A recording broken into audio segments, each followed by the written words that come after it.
So, Glenville, you're the man from Parish Land. Yes, sir. You are what I call a triple threat, not in the context of the Like in sing, James dance, Bond? and act, but maybe in James Bond.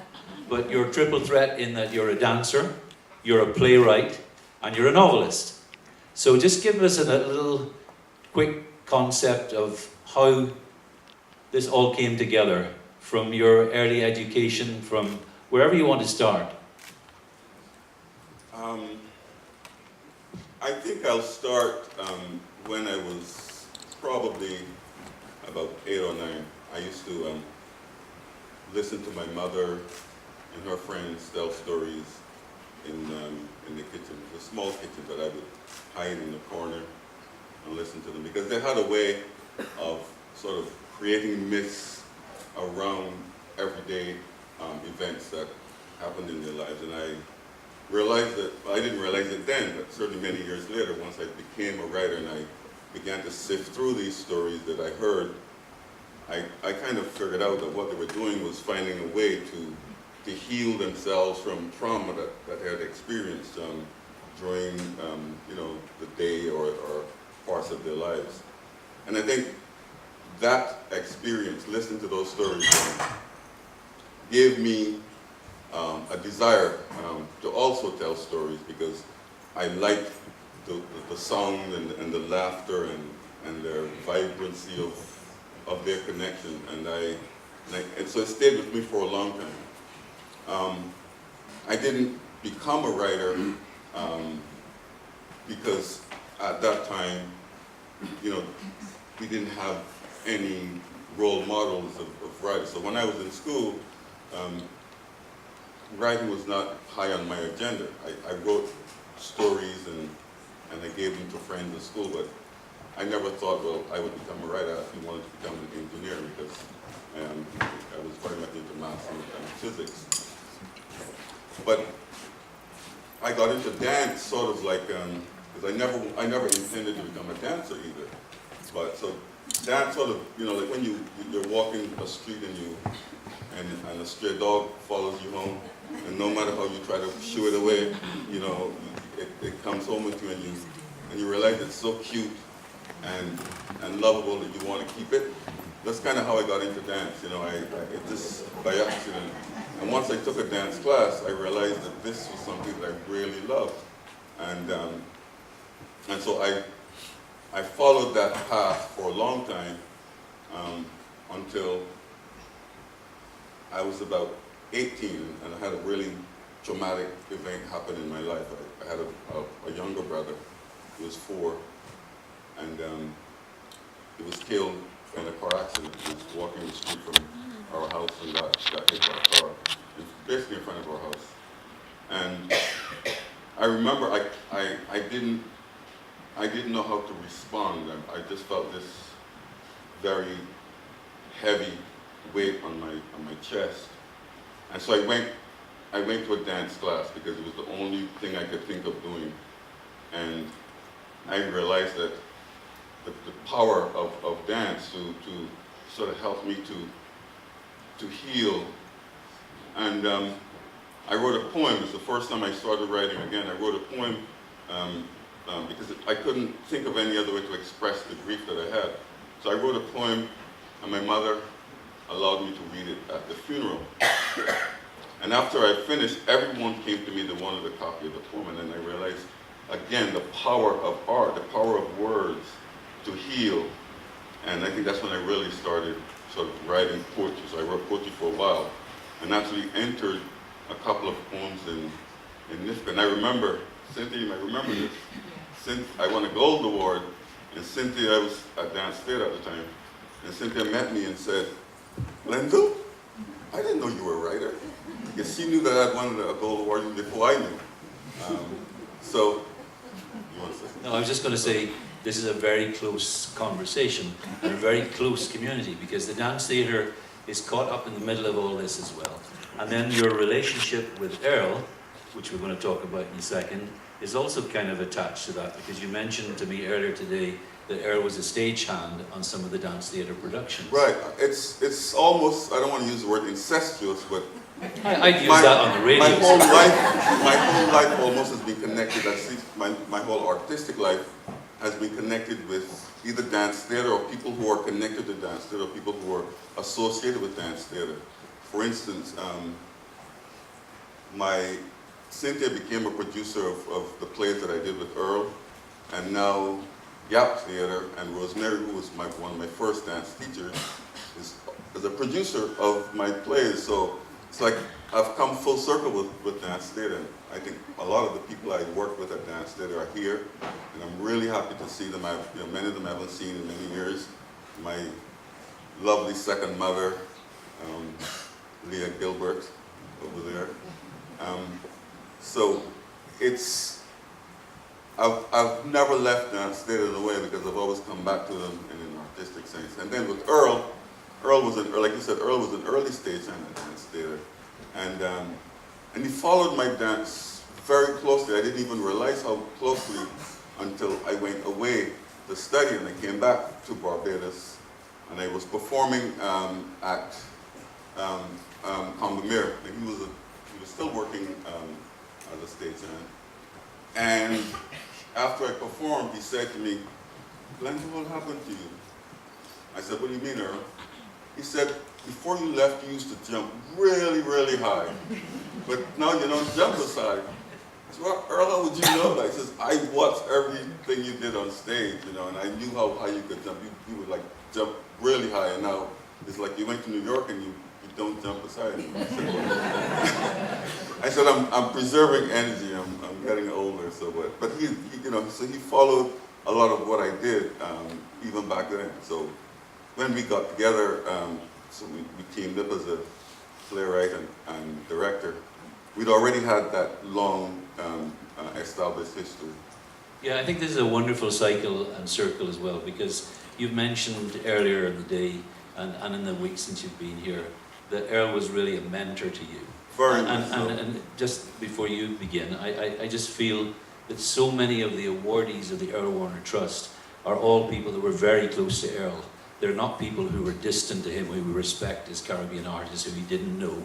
He knew all these people intimately, and you were really his new charge. I mean, so tell us about that. Well, here's the thing about Earl, and this is the thing that I think made him such a great director. I mean, he was a very strong-minded person. He had a very strong philosophical bent as a director. But one thing he understood was that playwrights was paramount for him to succeed as a director. So he was always looking for playwrights. And as a matter of fact, in the program for Silver Web, he wrote something that at the time I thought was odd, but it was just the way how direct he was. He basically said, "Well, we don't have any playwrights, so I'm glad that you have arrived on the scene." But he worked on every play that I wrote up to the time that he died. Every play that I'd written up to that point, Earl had some level of direct contact with us, including the two that he actually directed. And he wanted to direct all of them, but scheduling conflicts, prevented him from directing the first two. But we would talk for hours. He would come to my house in Parisland, and we would sit and we would talk. And he had this way of sort of getting you to rethink what he wouldn't say, "Well, you need to change that." He would say, "Glenville, I want you to take a look at this. Just take a look at it, Think about this. I want you to think about something, and then you go back and you look at it and you come back and talk to me." He would never say, "Well, I need you to take this up. I need you to change that." He would give you, because he wanted you to know what the process is of your development. And as an actor, I can fully understand that, or as an actor as was. And actually, I know you don't want me to tell this story, because I've told you too many times already, but Earl was extremely direct. In a Silver Web, this theatre had a BRC fence mounted right across the front of the proscenium. I don't think the management of the NCF would allow us to do that now, but it was bolted into the wall. And Earl, I was playing the overseer on the canal, the Bad John, naturally. And Earl said, "David, something's missing. You've got a stick. You're unshaven and so on, but there's something what would you have? And he had this ability of talking to people, playwright and actor, and saying, you know, give me something back. And I said, well, he'd probably have a dog. He's walking up and down the canal. So, of course, Earl asked me to bring my dog here, which I did. And the dog performed every night. Every time I got thrown against the BRC, the dog would woof. And Cynthia, who was the producer of the WWB production, would say, and tonight the part of Barry the dog will be played by Barry the dog. So that's my piece. So, playwright and novelist. We were talking before about the difference. You were making a point that a playwright has to enforce so many words in a shorter script, and the novel can ramble a bit and be more researchable. We seem to be short of playwrights. What's the answer? I have no idea. I honestly don't know. I can't. I don't think there's an emphasis on playwrights. I think, and that's why, again, I think what made Earl stand out. Earl understood, or at least his vision of theater was playwright-director collaboration. He really believed in the collaboration of the two, and of course in the actors as well. But you know, he did not have as many playwrights and barbarians that he would have liked to work with. He certainly would have wanted to have more than the few that he managed to work with. But I think that perhaps we need to throw out a lifeline to young playwrights, let them know that we care about them, that we want them to succeed, and we want to see them develop, and bring them in, and let them try things, and if they fail, you know, give them support. Yeah. I don't know exactly I think why. what you have managed to achieve, though you're modest, is that you've managed to hit subject matter that people understand and are interested in discovering. Silver Web played to full houses in this auditorium every single night. There was never an empty seat. We had people come into the theatre who were connected with Panama. We had elderly people who could barely walk up the stairs come and sit and take part in this because they felt something about Panama. And I think perhaps we need more stories about things that are important in society. You're doing it with On the Block, because we're talking about society. Yeah, well, we need more stories in general. I think that there's so many stories that we have not sort of attempted to tell, and there's so many stories that we need even to still research and fabricate and create. We need myths that we've lost, and we need to find those myths that we've lost. I think that you know, we may agree or disagree on the value of art, you know, to a country. But there's one thing that I think we all will agree on, is that there's something very moral about art, and in the sense of, I mean that there's also, it gives you a sense of hope, and I think that that's one of the things that, you know, that we need to find a way to develop, because, you know, an artist, you know, will go deep into themselves and search for answers, and with the hope that once they give that to the audience, they give that to you, that it will bring something also out in you, and that is the sense of hope that I'm talking about, and it tends to have the effect of healing and assuaging or fears of things, and so I think that overall, not just plays, but we just need to tell more stories. Storytelling is vital. Operation Windrush is in the news. What's happened to the Barbadian public, the people who emigrated in the 50s to join the empire and then have been under the big foot. I think that's a subject that really could be written about, so I'm going to challenge you to, as a Bayesian abroad, to write about that. Absolutely, I like challenges. You know, I was challenged to write on the block. As a matter of fact, the youngster who gave me that challenge is actually in the audience tonight. So, you know, he said to me one day, you know, I think I wish somebody would write a play about what's happening to the youth on the block. You know, the things the pressure. Okay, so he's here tonight. Yes, Would you I'm care not to gonna point identify? Oh, you don't want to I identify? don't think he wants to be introduced, but he's here. I made a point of going and finding him and asking him to come, and he said he would show Oh, up. fantastic. That's really good. Yeah, because, you know, it's so important to connect things to why you chose to do it. You just didn't wake up one morning and say the block. Right. It was thrown in your direction and you grasped it. Right, because I mean I wasn't living here at the time, you know. So, but he knew I was a writer. He was very close to me, and so, you know, I guess he couldn't write it himself, but he felt that it was important enough for somebody to try to tackle the subject. Of course, this is only one story. I don't want anybody to think that this is the only story that can be told about this subject, but I think that it's a story that needs to be looked at in different ways, and certainly someone younger should also can write about it, because my vision of it, you know, is coming from an older man. So. We're one person I didn't mention earlier who has come all the way from Iowa to see this play tonight is a lady called Amy Peterson, who's in the audience. She's sitting next to her husband Ed, who's easily the tallest person in the theatre. And Amy found us on Facebook and has since interviewed Glenville about his work, and hopefully he'll be, you know, responding. This is an online theatre magazine that is actually very interested in community theatre. So it just shows you, you know, here we are in our little spot, but we're being exposed elsewhere as well, and Glenville is helping us to do that too. So, any parting words? I just want to thank all of you for coming. It's really great to be back in this theater. The last play that I did here was actually a play that Earl directed called Debating Society. And so it's great that we can be back here. And I also want to thank my dance theater crew for being here. I love you all, and it's good to see you. Good, thank you. Thank you, Glenville. I'm going to invite Karen to join us on stage now, because we're going to make the presentation of the award.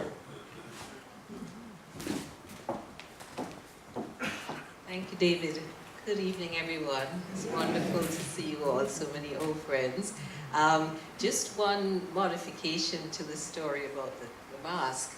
The original masks were made by a genius of a woman named Dawn Scott, an artist from Jamaica.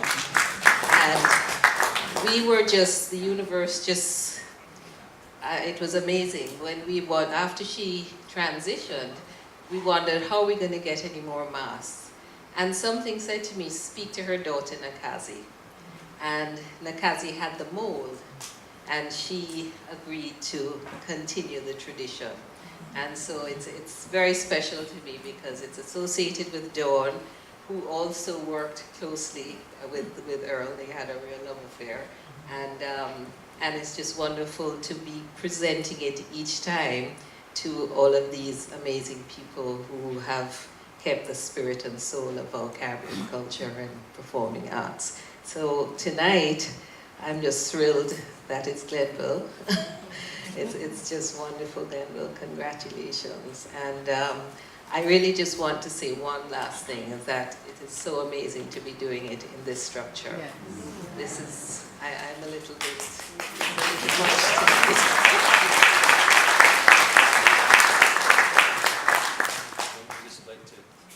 presentation. There we are. There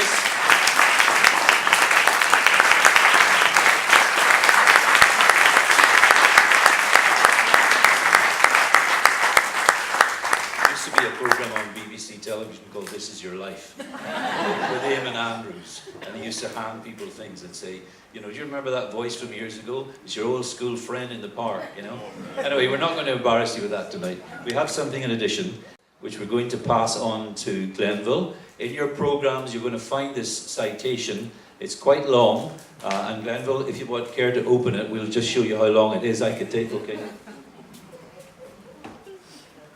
But it's in your programs, along with the history of the Earl Warner Trust and of Earl's work. So you can open it up. I think I'll just show everybody. You got the scroll. So there it is. So the citation was written by Isel Phillips, who is also another member of the Earl Warner Trust. And Isel is a theatre person through and through, and knows a lot about Glenville's work, and I think you'll all find it an interesting read.